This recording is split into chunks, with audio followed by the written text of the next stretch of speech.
Fitri Salhuteru murka dituding rebut suami orang. Chelsea Maya diancam bakal dilaporkan ke polisi.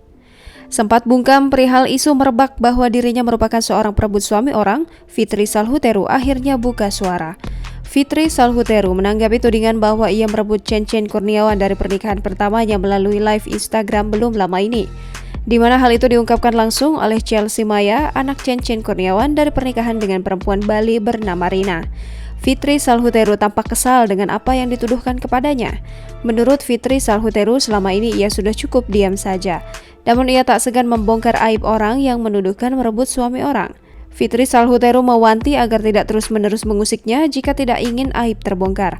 Meski tak disebutkan, peringatan Fitri Salhuteru ini jelas ditujukan kepada mantan istri dan anak Cencen Kurniawan. Menurut Fitri Salhuteru, jika tidak buka suara banyak pihak yang akan melunjak dan mengada-ngada.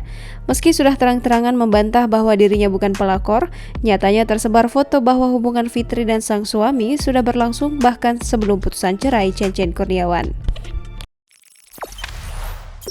Jangan lupa subscribe, share, komen, dan like ya!